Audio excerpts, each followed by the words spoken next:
It's the second installment of Just Beavin. We are now recapping our rookie draft. Welcome back in, Andy Ockham, JP McGuire, Beav himself. We got the draft board, the beautiful completed draft board in front of us now. We're going to do a few different things today. We are going to grade everyone's draft. We're going to talk about everyone's favorite pick, or at least here on our panel, the favorite pick that all of our peers had.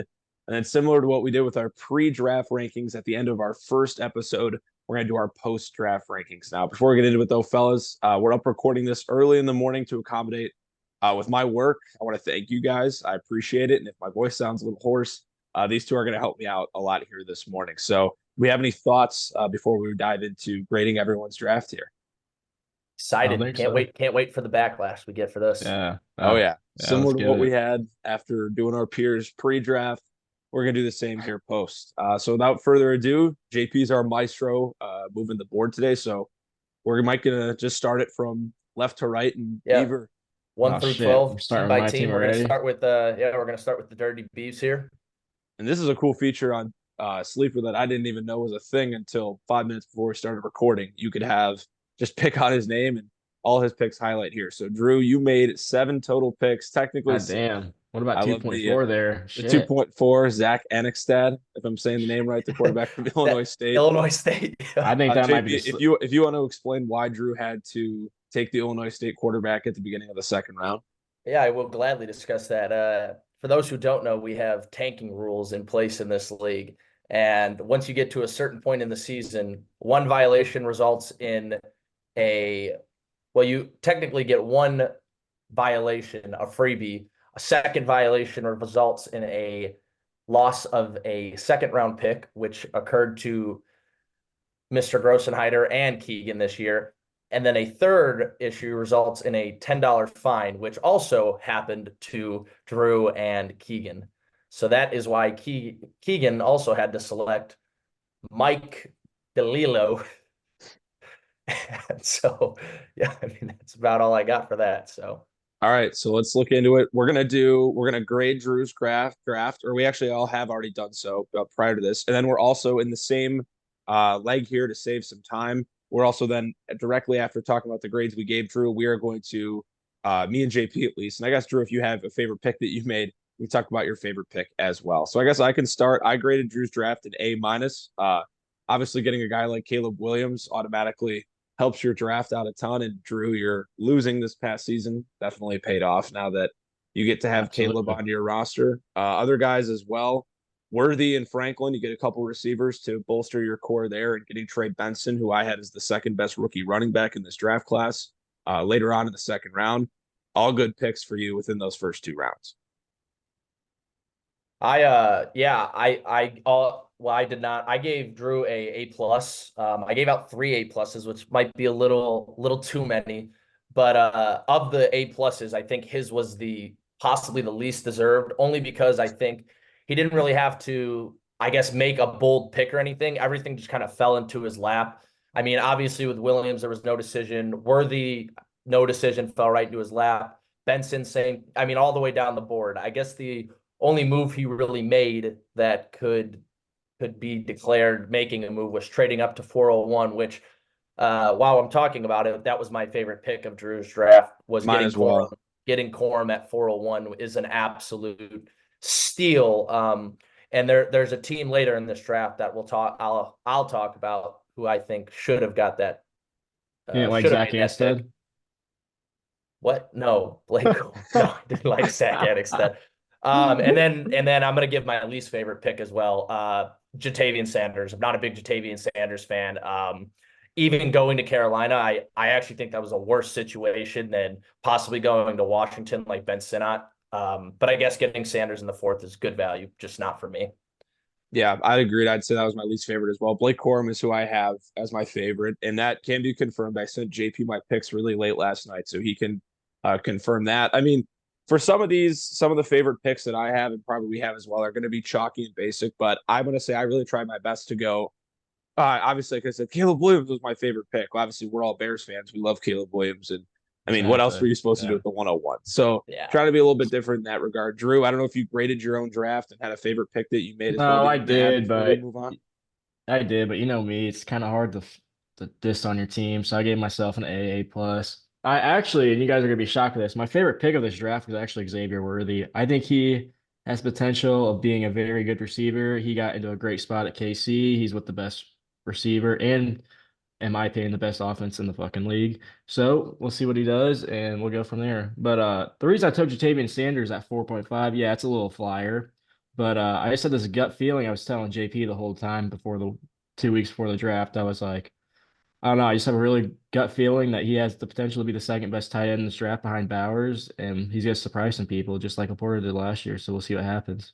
Yeah, one of, I believe, three tight ends drafted. I know the back part of the screen is cut off here, but a pretty lower tight end class. Yeah, so not win at the end of the third round to Keegan, but a pretty lower scale tight end class this Because we year. have three tight ends go. We had Yeah. Sennett, Bowers, and Sanders. Mhm. Yeah. Yeah. Okay. So not as much as in the year prior, but that is our first pick, and that is one of the guys in our panel. We'll go from one guy in our panel to another who made a boatload of picks in this draft, and he's got a ton next year as well. Mr. McGuire, if you want to take it away.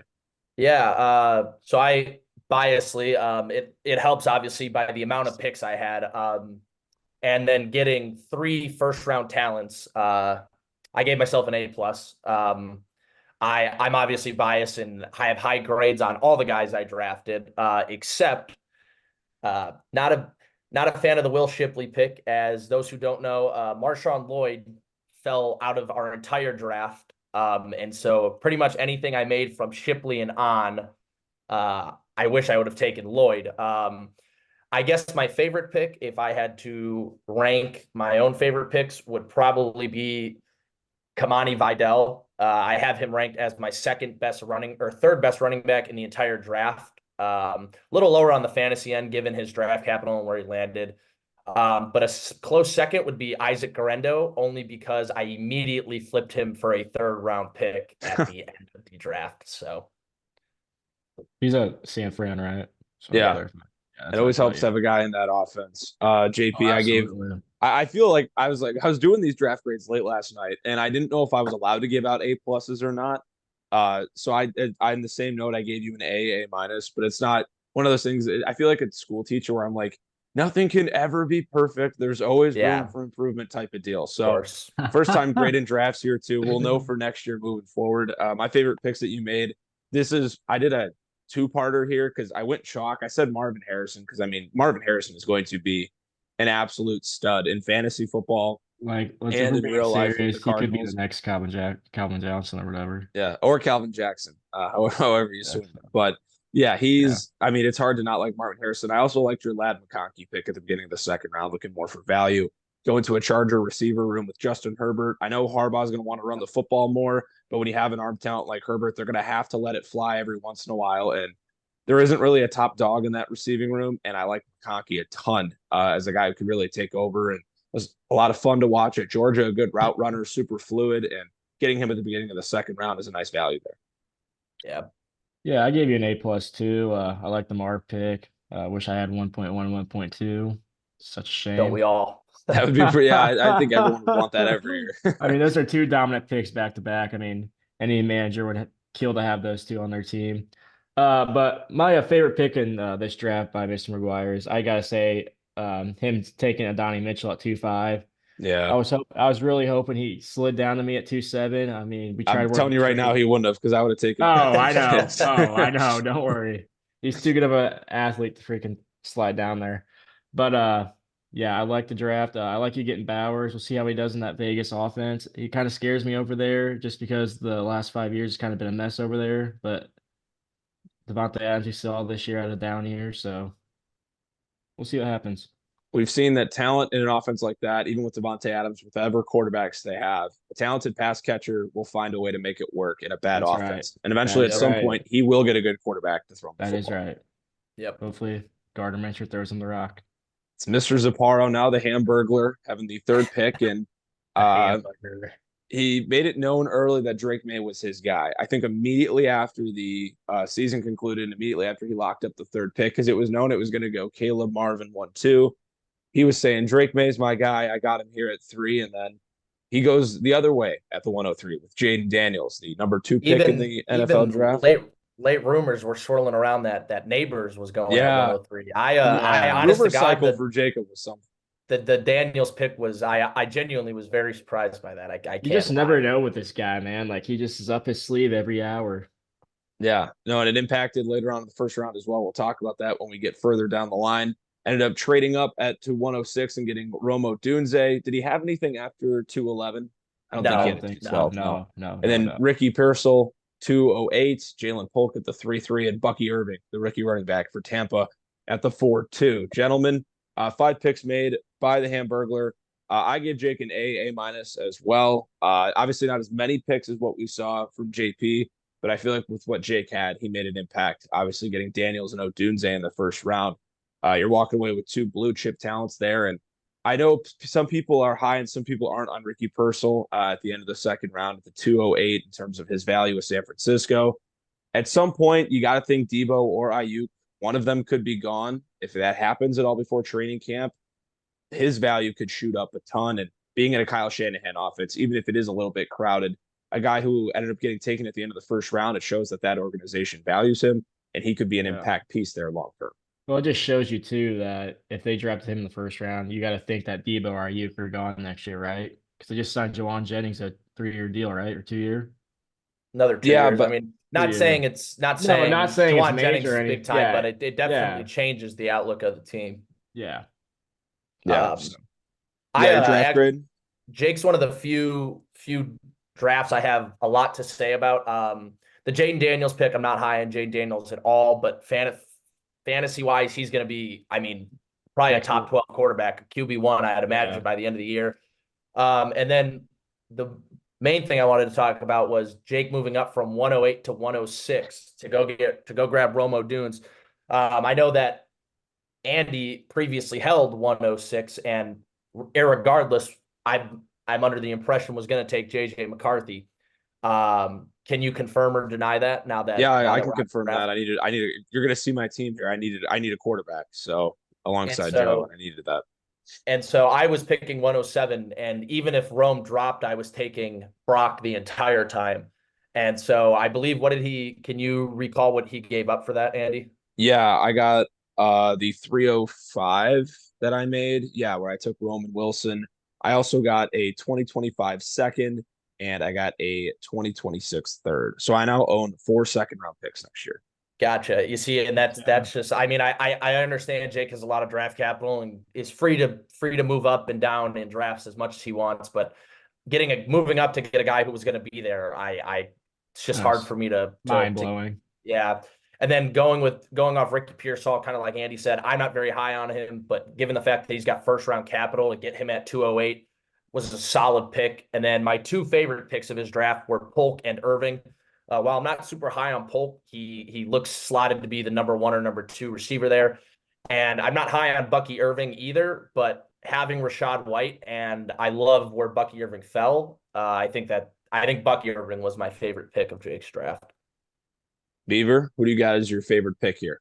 Yeah, I like Jake's draft. I'm just not a big fan on Jan Daniels. He could be the next Lamar, but we'll see what happens.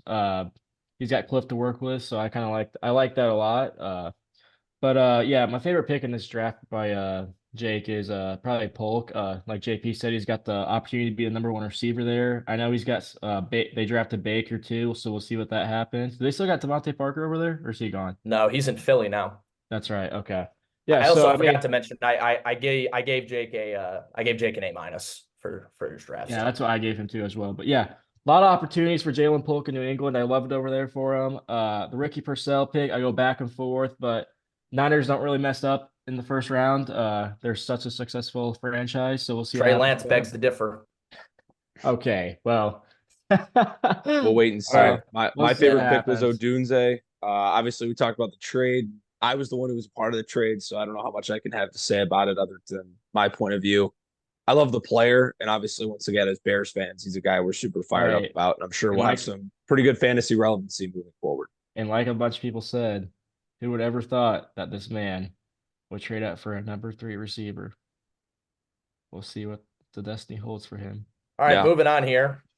We will take it to Russian Vodka, aka Jack Bauer, who I know personally was a big Malik Neighbors fan. Mhm. Living Yeah, with I the don't know what guy and happened there. talking fantasy about it. I know he's a huge Neighbors fan, and given the fact that in, I guess, non-super flex leagues, I'm sure Neighbors is 102 in almost every single draft, I'd have to imagine. Now I understand this super flex, but you take a look at Jack's team in our previous video, and there's a lot of holes there. And so if Lawrence bounces back and May looks all right, then pick is all right by me. I mean, I love Drake May. I think Drake May is Yeah. going to be great. I wanted him at 106, so Yeah, I mean, I wasn't I'm not too. faulting him for taking Drake May. I just think where he's at right now, Neighbors was probably a better pick. Yeah, But then I given that agree. he doesn't have his first round pick next year, That's what I you was could gonna bring up. also Yeah. argue that May this year is the better pick because you're not going to get a quarterback next year. But so I gave Jack a B minus. He got his quarterback, which I love. I am the biggest anti Des Walker fan. I think he's absolute garbage. And I think that's half of the reason that Drake May didn't go 101 or even 102 in the real draft. And then my favorite pick he made was chalky Drake May, but I really like Jalen Coker and I like where he landed. There's a lot of opportunity in Carolina, a lot of young guys competing. I think he could earn that second or third spot. So yeah, I Yeah, gave I Jack mean, a C plus. My favorite pick. I'm gonna assume Drake May was the favorite pick on your end, JP. yeah. That was mine as well. It's when you have three picks, there's not really obviously a lot to go from. Drake May's got a high ceiling and could be very fun to watch in New England. It might take some time, but hey, that's what the NFL is about, and that's what this dynasty league in particular is about. Yeah, C plus, pretty much echoing what JP said. May's a guy at 4. He probably could have gone with Neighbors, but at the end of the day, you're not going to fault a guy who doesn't own a first round pick next year. Baltimore is always a tricky situation with receivers. It worked out last year with Zay Flowers, but he was a first round pick. Walker is not. So you don't really know what the future holds there. And then, yeah, Coker's a solid prospect in the 4th round as well. Once again, C plus for Jack.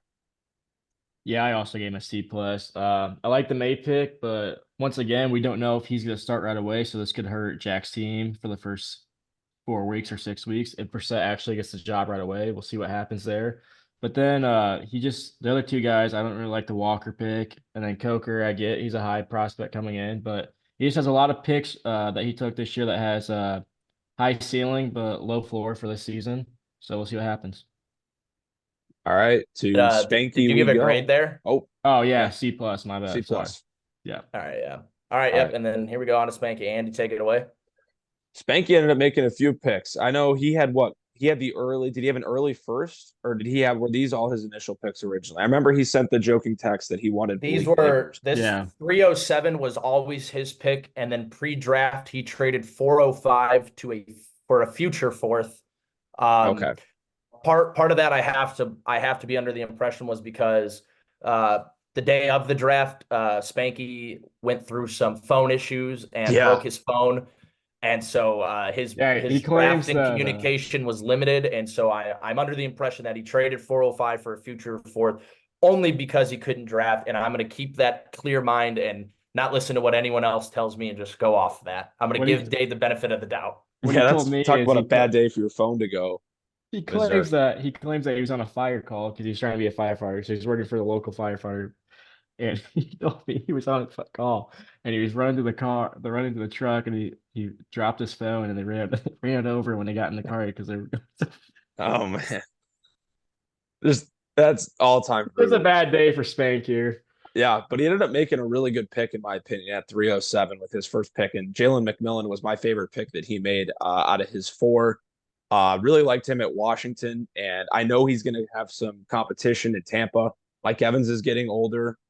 Chris Godwin there as well with the recently re-inked Baker Mayfield. And there's going to be a new offensive system with Shane Waldron leading Tampa and going to Carolina. There could be opportunities for a talented guy like McMillan. I like the value there at 307. And obviously, you see on your screen the end of the 4th round going with Brendan Rice, Luke McCaffrey, and Braylon Allen.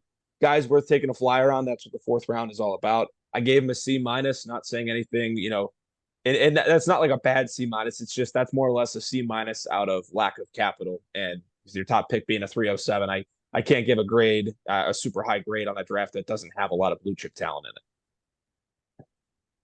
I gave Date a C plus. Everything you said, 100% agree with. I think Jalen McMillan is the second best Washington receiver. And I absolutely love his landing spot. I mean, if we click on McMillan here, he's only 22. They gave Evans 2 years. Assuming Evans falls off in those 2 years, which who knows, he is very consistent with 1,000-yard seasons. McMillan will be 24, and learning from Evans and Godwin's got to be great. And then, yeah, like you mentioned with Rice and McCaffrey, guys worth taking a flyer on. Braylon Allen is the only one I can't support, as I mentioned earlier with my own picks. Knowing Marshawn Lloyd was still out there, going with Braylon Allen, it is what it is. But as you mentioned, yeah, Jalen McMillan's my favorite pick of his draft. He was just trying to screw you over. Don't let him lie. He was trying to get him a free agency. Drew, your grade for Spanky? I gave him a D plus just because I don't mind the draft, but just like I said about Jack last, he's got low ceiling with all his players this year, hoping for a boom for McMillan, which I get. It could really possibly happen. He could fit in that role that Palmer did last year towards the end of the season, where he got lots of reps during towards week 9 through the end of the year. Yeah. I also like the Luke McCaffrey pick just because I could see him, just because how bad they're going to be this year. I could see him sliding into that receiver 3 role, but that's just me. Losing Curtis Samuel going to the Bills, I think he could possibly slip into that role just because he's one of those no-name brothers, because his brother's one of the best running backs in the league. But we'll see what happens. But yeah, not a bad draft. Just a lot of low ceiling players, and hopefully it'll work out for him. Grades across the board there for Spanky. My draft, I made 4 selections. We talked about the trade already, that I moved back from 106 to 108 after all 3 quarterbacks were off the board. Obviously, Caleb Williams at 101. I knew I was never going to get Caleb, but I was thinking maybe Daniels or May, and I was hearing for a long time there was a high chance that one of them would be there at the 106 and I wouldn't have to move at all. But unfortunately, that wasn't the case, and it was tough. There was part of me that really just wanted to say, you know what, let's go best player available and let's take Romo Dunze and worry about quarterback later, because that's what a lot of these drafts are. And at any sport and any level in any fantasy league, it's just go get the best players. That'll give you a ton of points and worry about the rest later. But if you look at my quarterback room prior to JJ, and it's tough because I'm such a not anti-JJ guy, but he's a Michigan guy. I'm a Michigan State college fan. He's now a Viking, and I'm a Bear fan. So there's every reason for me to not be on McCarthy. But at the end of the day, I needed a quarterback in that position. My quarterback room right now sits as Joe Burrow, JJ, Russell Wilson, and Hendon Hooker. So prior to McCarthy, just those few guys, it wasn't good. I had the worst quarterback room in the league by far. I needed to do something. I know McCarthy, I wouldn't say he's a extreme risk, but he's not a surefire thing. He's gonna take time for him to get settled in and hopefully just become a productive everyday quarterback. And I know there's risk with that pick, but I feel better making that selection at 108, knowing I moved down and picked up some capital that we talked about earlier on, than just staying at the 106 and arguably taking him in a reach situation. So I feel good with him there. My 2 seconds, I took Xavier Legette, who was my favorite pick of my draft personally. We talked earlier, if JP didn't take AD Mitchell, I would have gladly taken him at the 206, but I had it in the back of my mind that either way, after I forgot that I don't know if you know this, JP, I was on the phone with Drew. I forgot that he forforfeited his 204. Oh, really? I was like, what do you want? It still would have, if you would have moved up there, you would have, I mean, Mitchell would have been yours. That's true. Yeah. I didn't think about that, but I forgot that he was losing. Well, because I just wanted one of the two. I didn't. Hey, what were we gonna? Now that we're on this topic, now that you know I forfeited, what were you gonna offer me? Just so I'm curious. I was listening to what you wanted. I didn't have an offer in mind, but I guess that's a good point. Yeah, I could have jumped up and taken Mitchell, but I was okay with one of the two, and I'd already accrued some good capital. I didn't want to move that forward. Yeah, but I get that. Once I knew one of those two, I had 2 other league members. I won't name them here, but they both messaged me about the 206. And they were like, what do you want? I'm like, I'm staying. Like, I have a guy I want here. And Legette's that guy. I know Carolina's got that new offense now with Waldron and a second year of Bryce Young. Hoping that's better. I know my Jalen Wright pick at 210 might be a little questionable, and I understand that. 4th round pick from Tennessee. I also got some messages after he was taken saying you probably could have waited on that a little longer, but I didn't know if he was going to be there at the 305. And I like being able to combine him with Devon Achane, who I took last year. And I know Mostert is still there, but he's getting older. He won't be around in Miami forever. And I'm hoping if that's the future tandem for the Dolphins, I have the guy no matter what. And then I got Roman Wilson at the 305, which is a pick I acquired in that trade with Jacob. I like Wilson. Once again, it's so funny. I took two Michigan guys in this draft.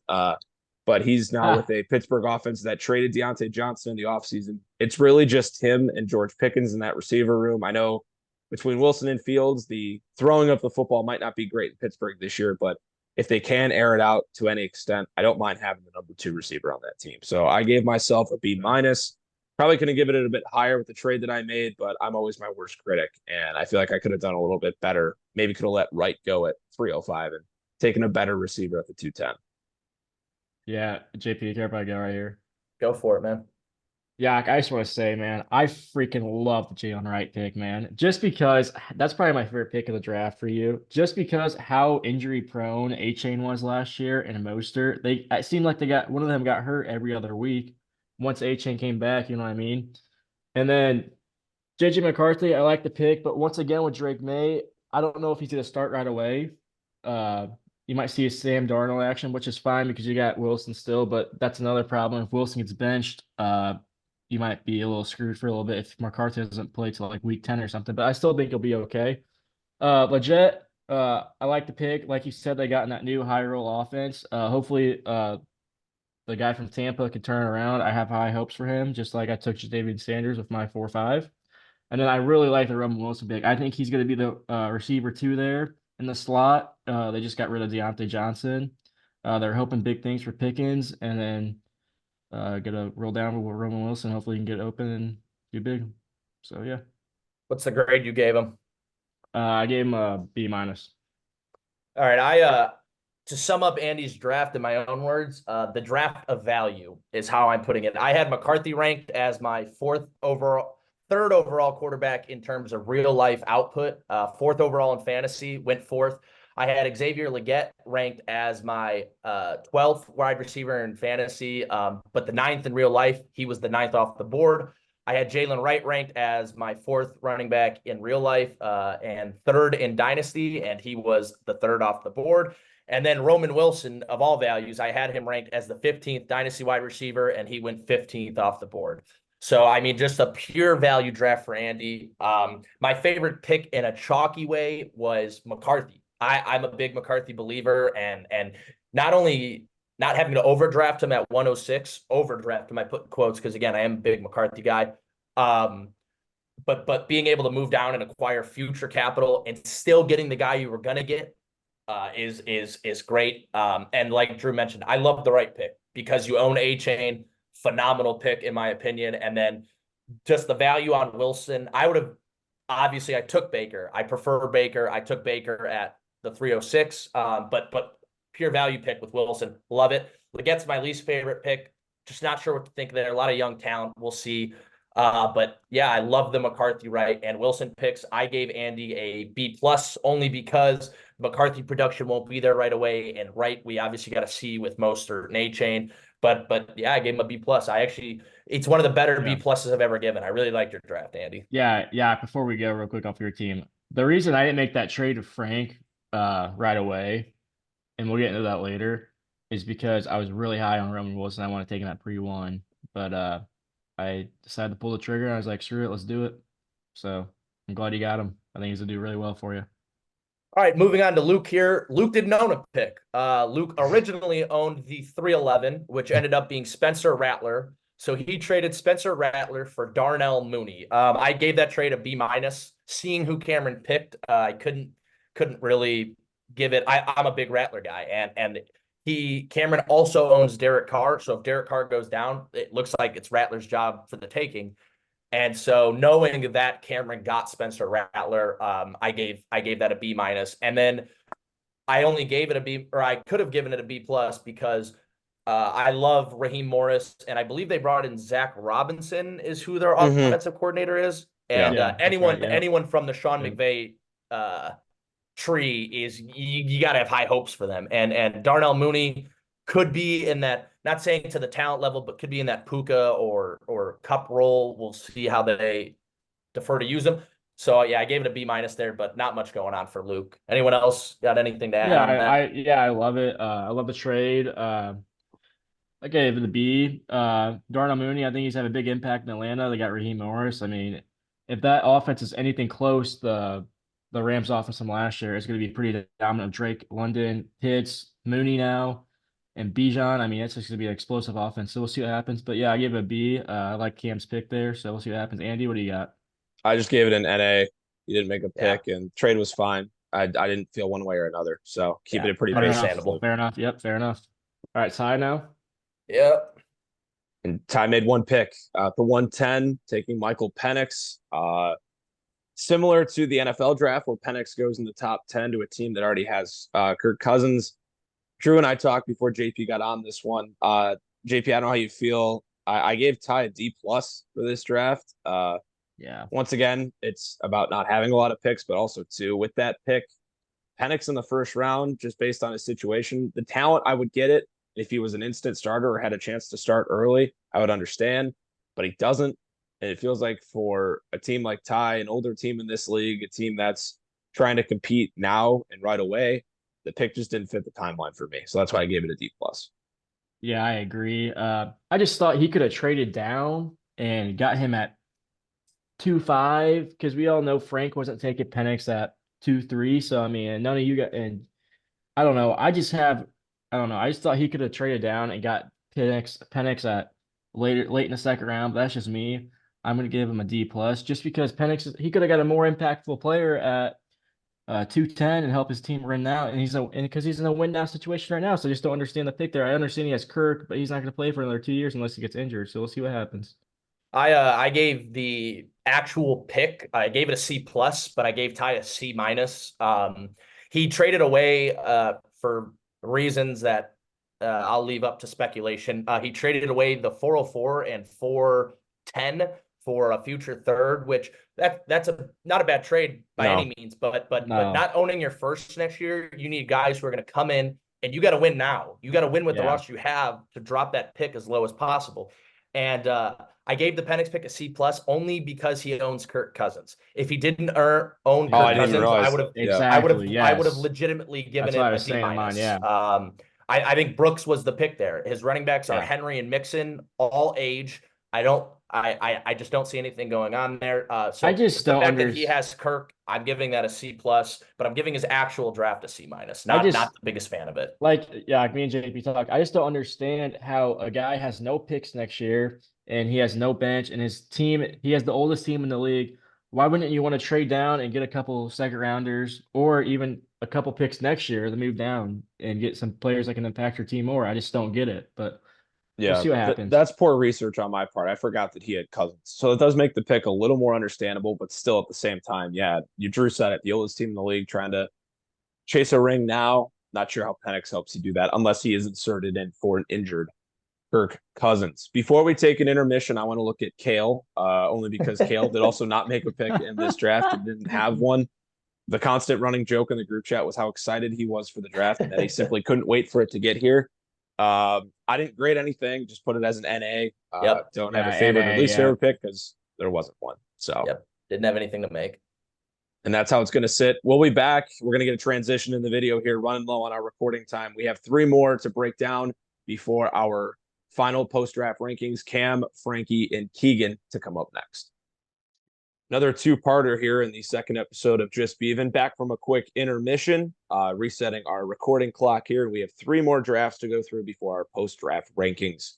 Cam taking us away here. Made 4 selections in this draft, going Jonathan Brooks, Ray Davis, Tyrone Tracy, and then Spencer Rattler, having 3 thirds and a second.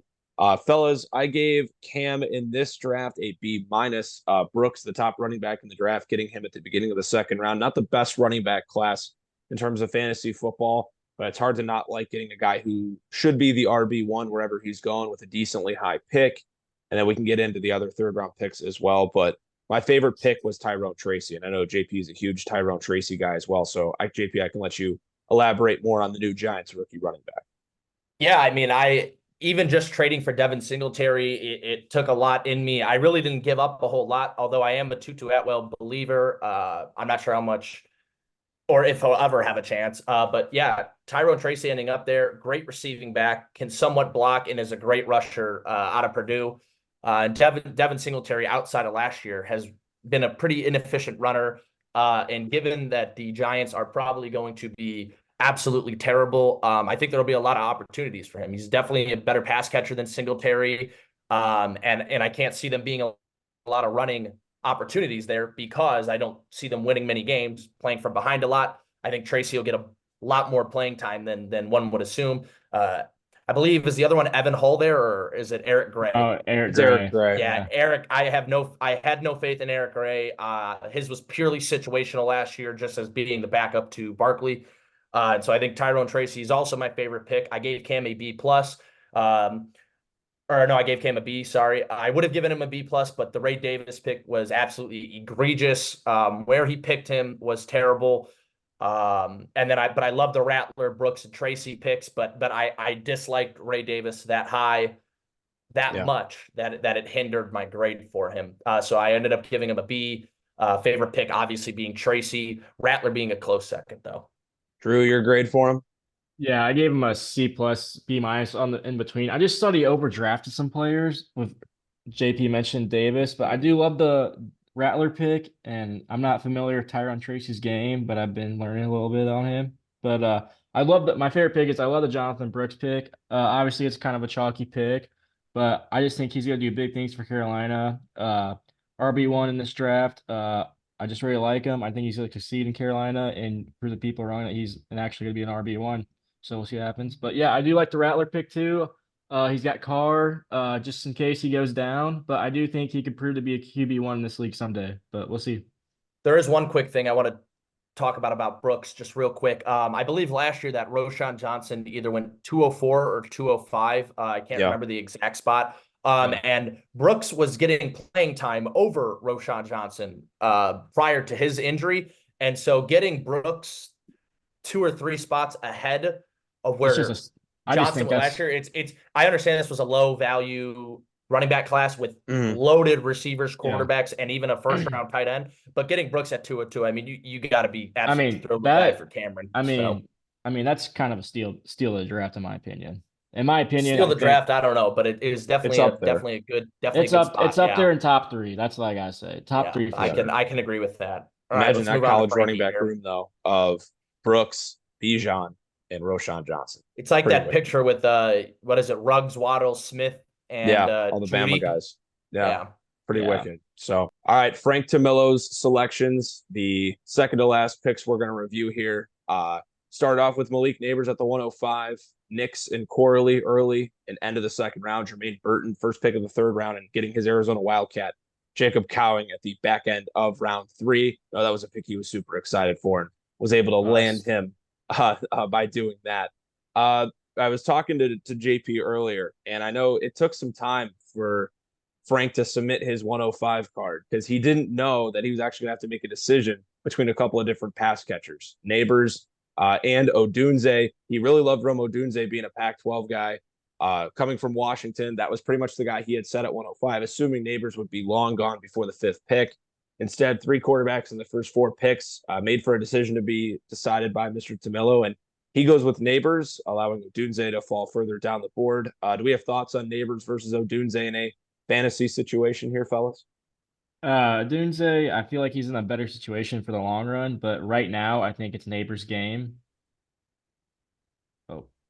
But yeah, I think Odunze is in a good situation, but I think Neighbors was the right pick there. I think he's going to have a lot more value, and we'll see what happens there. Looking at the rest, obviously, talk about Corley. I agree. I mean, they're both very good, and I think if Neighbors can get a better guy to throw him the football, they could end up having equally good fantasy careers down the line. I graded Frank's draft an A minus. Getting a guy like Neighbors at the 105, it's hard to not like a pick like that. And even Bo Nix, a guy who might not be as good as Michael Penix, but getting him later on, and Nix should be, in theory, the starter for Denver right away. If not, he's going to get in there very, very early in the season. Getting a quarterback that's going to get instant playing time in the league, not in the first round, that's a pretty rare luxury to have in a rookie draft. And taking some flyers on the rest of the receivers here. Corley with the Jets, don't mind that pick. Obviously getting Aaron Rodgers back for a full go-round alongside Garrett Wilson. There really isn't another number 2 guy there. I know Allen Lazard is still in the Jets, former running mate with Rodgers back in Green Bay, but getting another young guy on the outside could present as a number 2 option. Then Burton and Cowing, a couple of really good offenses. and we'll see where that pans out there. I don't know what you guys graded Frank's draft, but I have it down as an A minus. Yeah, I gave Frank an A. I really like the draft here. Just want to say shout out to you, Frank. Thanks for those three or those four third round picks for 3-1. Appreciate you. But yeah, I like the Bo Nix pick. I think he's going to succeed in Denver. I think it's going to be a crappy year for him this year. I think he got in a tough spot here. I love Sean Payton, but I just think they're going to probably be the worst team in the league up there with Washington. And that line over there is pretty rough. So hopefully he doesn't get killed. But I don't know what he was. I understand the Cowing pick. I don't really like that pick. I think he's not. I think he's just going to be sitting on the sidelines watching everyone play, but that's just me. Pure fandom pick there. Pure fandom. Yeah, Yeah, but you look at the other which I receivers get. that went after Absolutely, it, though. I mean, I don't think I'm not trying to defend the pick here. I mean, I don't mind Johnny Wilson, who JP ended up taking, but they're all kind of sitting around the same value. The Yeah, receivers that went after at that Cowboys. point, Oh, you're at that just point, hoping to yeah, hit you're on someone. right. Yeah. But yeah, I actually like your picks. Did a great job, but I just want to say thank you for those four third round picks. Thank you. I gave Frankie an A plus. He was actually my favorite draft. Granted, I mocked with Frankie and ended up with Corley and Burton in my mocks. I'm not sure if you know this, Andy. I know I just told Drew about it. And at 211 in our mock, he took Audric Estime, who I took at 302. And with my previous 302 in our mock, I took Corley. And he told me because Drew took Troy Franklin at 209 that's why he took Corley. And then on top of it, he took Burton, who I also took in our mock draft at 306. And so I know that both of those picks were inspired by our mock draft. So I will never be mocking with Frankie again. I was gonna say that probably is a nice lesson teacher for you there. That's too funny. Certainly. He And called so me. He called me and he was like, "Well, you're not going to get Franklin." When we were trying to make that trade for 3-1, he's like, "You're not going to get Franklin at 2-9." I said, "Well, yes, I am. Who else is going to take him? Because I'm taking him at 2-9. You're not getting him at 2-10." He's like, "Okay, we'll see about that." So I think he was trying to make a trade up in the second round to get him, but I don't think that ever happened. So I just know that so for my favorite picks, I couldn't pick one. He ended up with Neighbors, great pick. I'm a Bo Nix believer, great pick. And then Corley and Burton were two of my guys that he got who I loved. Cowing, it's whatever. I liked the value if you could have got, I don't know, he doesn't need anything. So I mean, what are you going to go with there? You might as well take a flyer. Obviously, I could say he should have taken Sinnott or Tracy or Corum. But again, like we just mentioned, he doesn't need anyone. So, yep, A minus, A pluses all across the board for Frank as our second to last draft that we're reviewing here on today's show. Last, our defending champion, Mr. Keegan Lynch, making it pretty easy on us. 3 picks, one of them being a pick that he forfeited in the second round. Going Keon Coleman from the Buffalo Bills out of both Michigan State and Florida State at the 112, and then Ben Sinnott at the 312. Keegan's draft, I gave him a C. Probably could have gone lower, probably should have gone lower, maybe hanging more into that C minus range. But having a first round pick, it's pretty hard unless you have a pick like Michael Penix with Ty to where I can't give you a lower than that. For Coleman, too, good receiver. Obviously, I watched a lot of his college tape and watched a lot of his college games in real time. A guy who I think Josh Allen could really fall in love with early on. And Sinnott, once again, at the 312. These tight ends in this class, other than Bowers, it's super shaky. So it's kind of a choose your own adventure there at the tight end position. So yeah, C minus for Keegan on my end. yeah, I think I gave him a B minus just because I'm obsessed with Keenan Coleman. I think he's gonna do good in Buffalo. I think Josh Allen, like you said, is gonna fall in love with him. Losing Stephon Diggs is gonna be a major step back for them, but I think he can step up to that role. Not to be as good as Diggs. I just want to clarify that, but I think he can step up and help them get back to that role. Curtis Samuel too. I think is gonna help that offense improve. So we'll see what happens. But yeah, like you said, tight end class is very weak. I'm glad you took Ben Sinnott because I really wanted Sanders, so thank you. And thank you for letting me get Corum. I originally graded him with an A minus, which take that how you will. He only had 2 picks to make. Technically 3. You don't like Mike at the 210 or 212? He had 5 picks coming into this, I believe, or 4 if we don't count 212. He had 4, I believe. I gave Keon Coleman a B plus. I would have rather taken Ladd McConkey there. He's definitely going to walk in and certainly no worse be the second pass catcher there. In terms of Ladd McConkey, Keon Coleman, I think it's going to take him a couple years to get his feet under him, and Keegan's window is right now.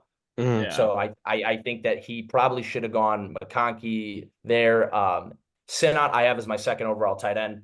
Actually was my favorite pick he made. Where I burned Keegan and ended up giving him just a B for this draft was the fact that he traded 401, where he could have taken Blake Corum, and he owns Kyron Williams.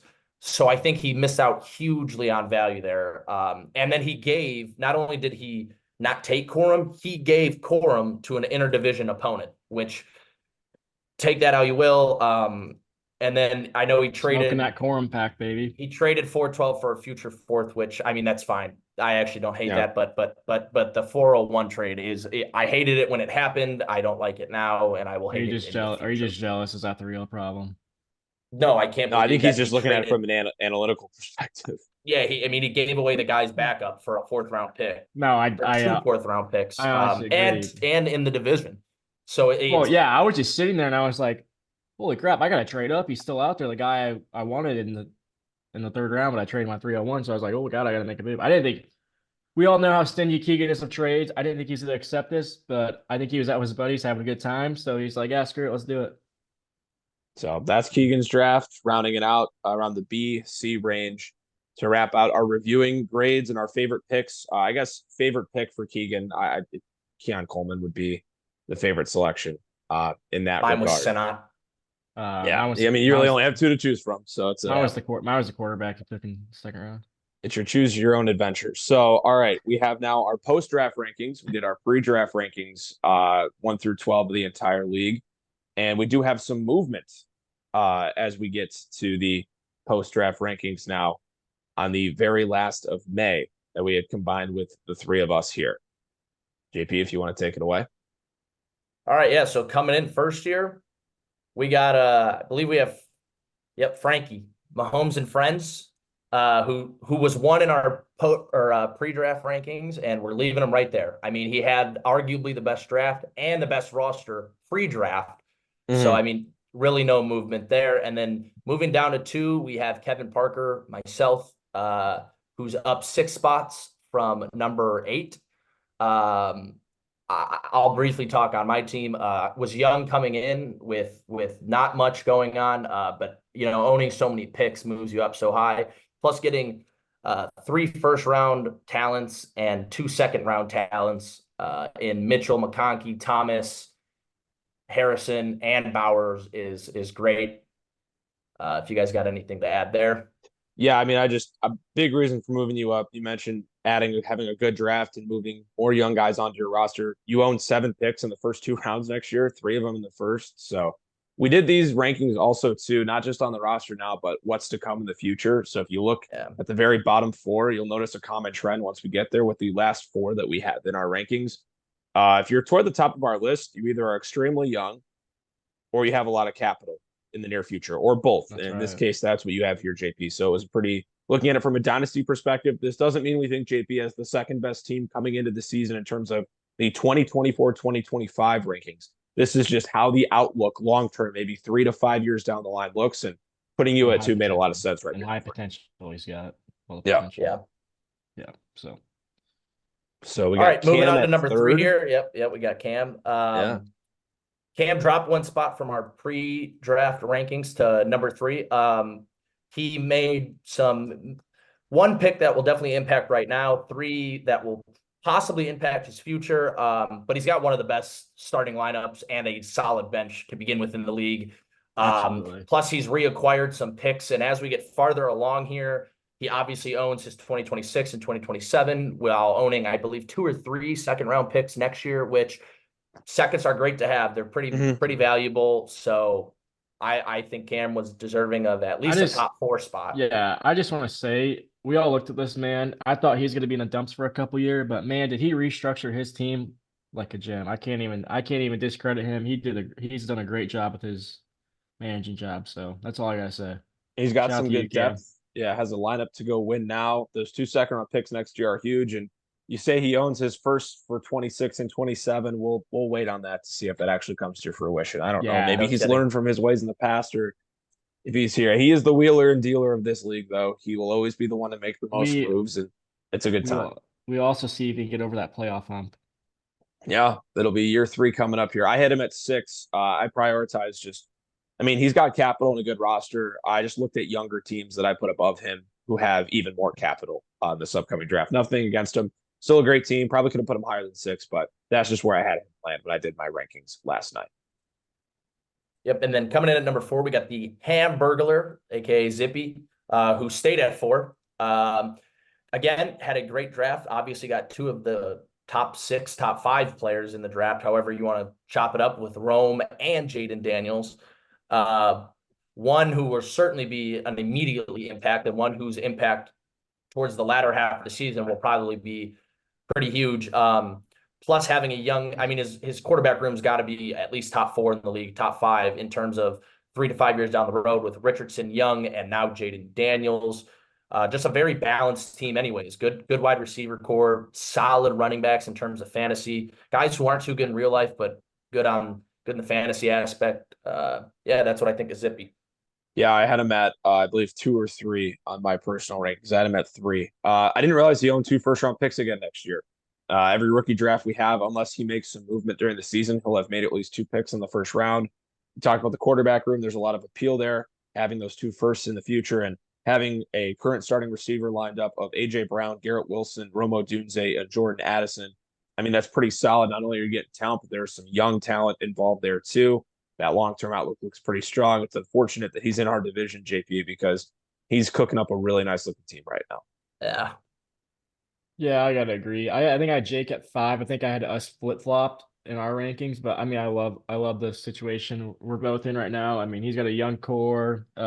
He's got the right, like you said, he's got the right fantasy owner players, but in real life they're iffy. But just the spot he's in, I love it. I think he's in the right direction. All right, moving on to number 5 here, we have Beaver himself, who's up 2 spots from number 7.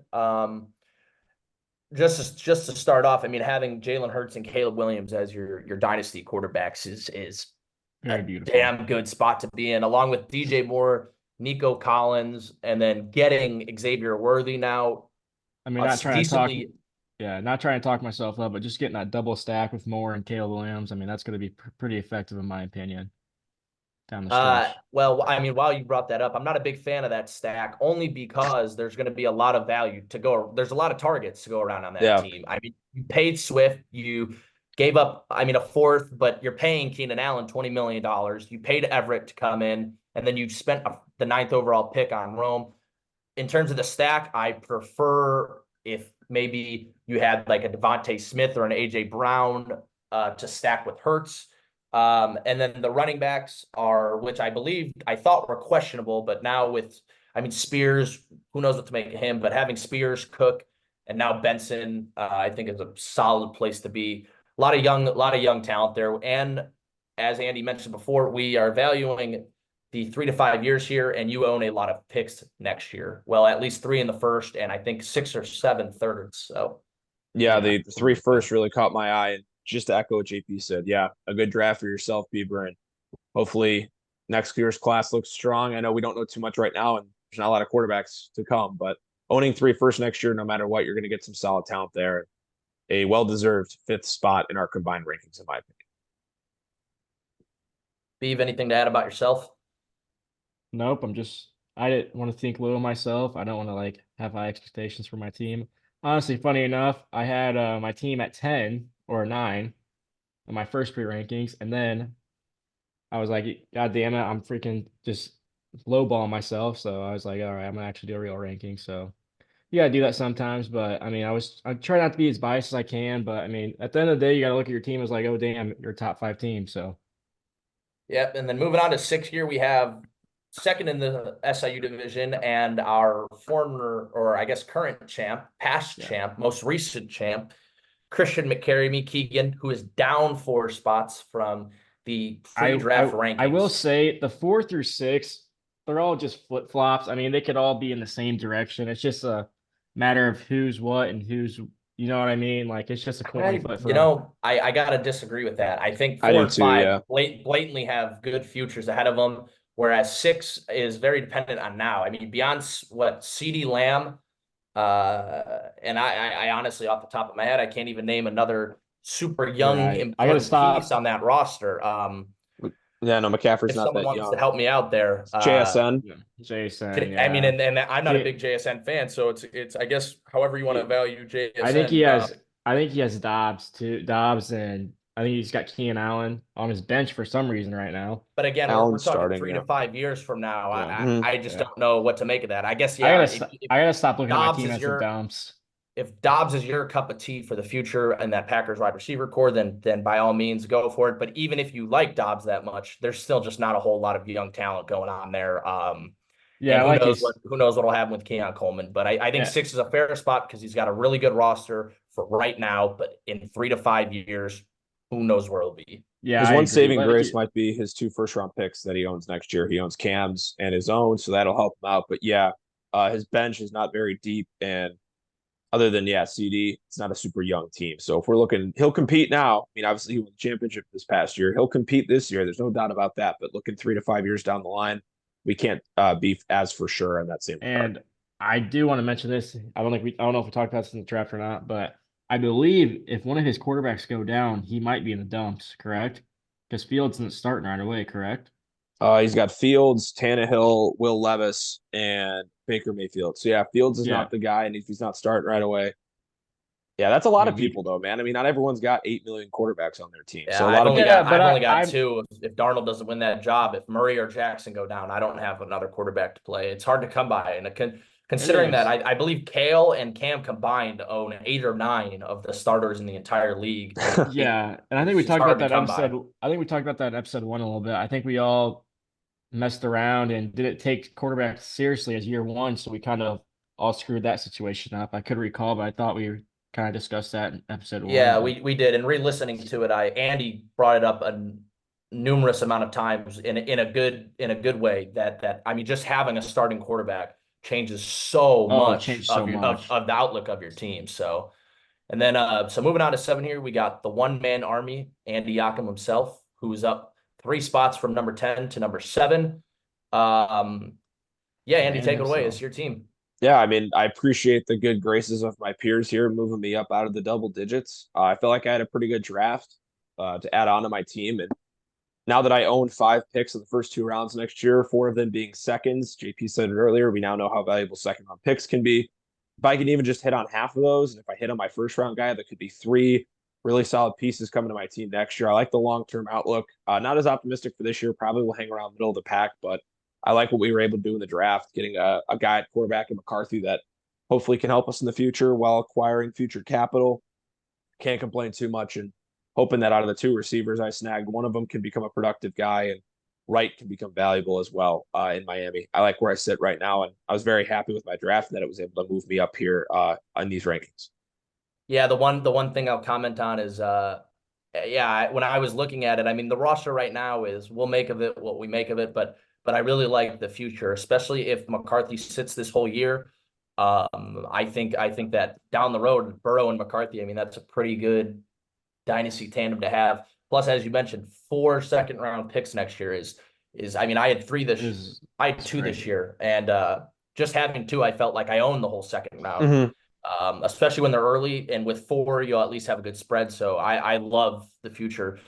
Well, I hate the future that the one-man army has, as you now see that all 4 of the Windy City division fall within the top 7 in our future rankings. Let's go, boys. 3 of them being in the top 4, and there's even a case out there where you could have Jake over Cameron, and so scary place to be as we move on now to some lower feeders and the Mean Green Machine in Luke, who is down 3 spots from number 5 to number 8, and that tends to happen when you don't own any capital and don't make any picks. Drew, let's hear what you got to talk about for the Mean Green Machine. I mean, I love the starting roster. Okay, get me there. Man has no picks. He doesn't have a single draft pick for sure. And he doesn't have another one next year either. I don't believe it. In 26, he's got his first, second, and third. He already traded at 27 third. Yeah, but he has no picks in 2025, right? No, he doesn't. Yeah, so that's what I'm saying. This man has a great starting lineup. But when I'm telling you, like his bench is like my left hand starting at running back, that's basically what we're talking about. Like it's you could start a 5-year-old on the running back side for him. And Well, I mean, if we're just going off starters, he's got Brees and Bijan. That's a well, pretty yeah, damn I good know, but I'm just Yeah. saying looking why he dropped down, in my opinion, is that one, he has no draft capital in the coming year, and that's really what put him down in the dumps. And two, he didn't even make a pick this year, like we said. I know he got the Darnell Mooney pick, but I think that's going to really affect him not making a pick this year. Yeah, and the one thing I do want to add quickly, I really don't have much to say about Luke's team, but if he's got old wide receivers in Diggs, Samuel, and Ridley, who knows where Samuel will end up if he stays in San Fran? Who knows? But Exactly. if Kyle Pitts works out this year, I think Luke's spot on this list, he at least moves up to 7 or 6 on this list if Pitts turns Oh, out to be what he is, because 100%. he won't have to draft a tight end for a long time, and having That'll a be good tight end now with the premium is a yeah. good spot to 100%. be. That'll be the ever going battle in this league. Hopefully, with no more Arthur Smith in Atlanta, Luke won't have to worry about dealing with Bijan Yeah, and well, now Pitts the way he did he's last got year. Pickens, so we'll see. Yeah, it's a never ending cycle. So we head to the third Man, the member in our top. SIU division, Ty, dropping 3 spots, JP, and coming in at number 9. Yeah, JP, you Yeah, want to lead that away? I think a big reason that Ty dropped is, as we discussed earlier, the Michael Penix pick just does not impact him right now like he needed it to. Not owning, I think all he owns now is a 3rd and a 4th for next year. That's correct. Can I So just say this now? Can I just not say this owning is now? I think 8 through 12 have 5 picks all the next year together. Something like they don't own much. Kale owns 1. We said Luke doesn't own any, right? Yeah, 0. And Ty So owns Kale owns 1, Ty owns 2. That's 3. No, Dade's got like 3 or 4, but they don't own a lot of capital. I get what you're saying, but yeah. and then Ty, his running backs are old. Outside of Jefferson and Waddle, I don't know who he. Mike Evans, old, just an old roster. I mean, Mostert and Mike Williams are starting in 2 of his flexes. I forgot Mike Williams went to New York. Actually, I knew he was there, but I forgot about it. But Yeah. and again, I don't even know how I feel about that fit. But just an old roster with no outlook on the next 3 to 5 years, with no picks, and an unwillingness to trade away those veterans to try and keep this championship window open, which I understand.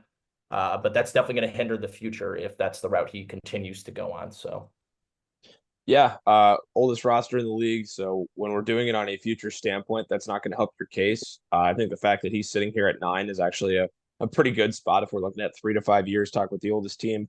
Does own all of his picks moving forward after this year, but yeah, not owning a lot of 25 capital on top of only making 1 pick this past year doesn't bode well for the future of the Ezekiel Elliott fan club. yep. All right. Moving on to 10. We could probably cover 10, 11, 12 all just together. Right here. Yeah. Kale dropped 1 spot to 9, and then Dade and Jack stayed in 11, 12. Kale, like we just mentioned with Ty, owns no picks, or I guess he owns 1/4.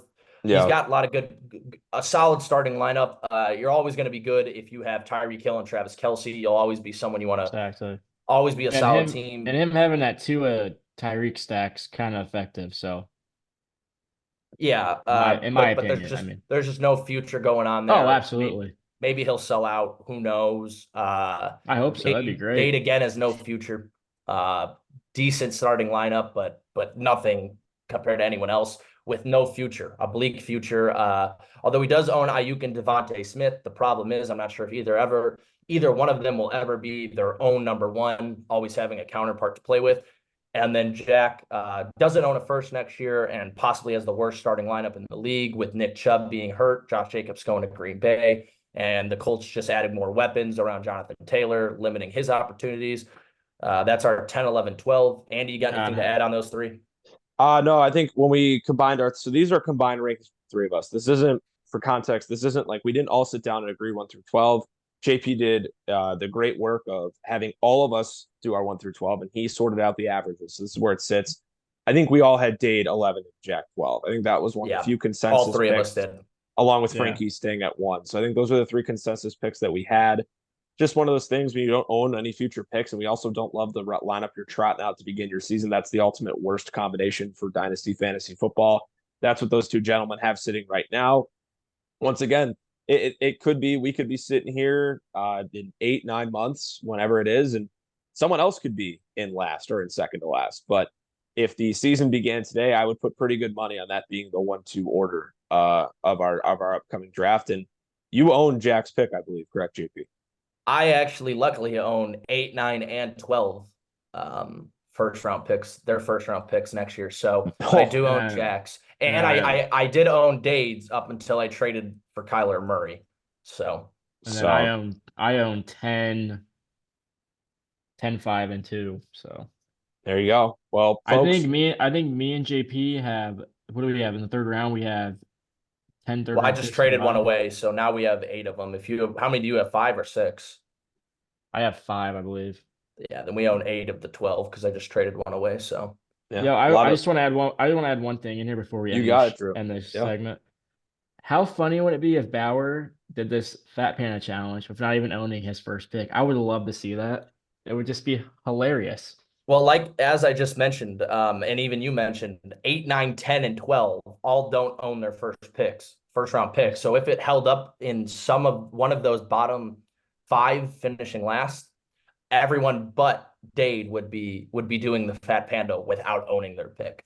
It'd be hilarious. Couldn't swing it any awesome. worse than that. Yeah, those are our post-draft rankings. We graded everyone's draft here just less than a week after completing the second annual rookie draft of the Beaver Fest League. I want to thank you so much for tuning into this episode. We'll get some more throughout the summer. This is really when we're going to start entering the dead zone of fantasy football before it opens up. So probably won't have something every week, maybe every other week. We'll figure it out. The three of us will talk on the side. Stay tuned on our Instagram page, beaver.fest, for more. And we'll catch you guys next time.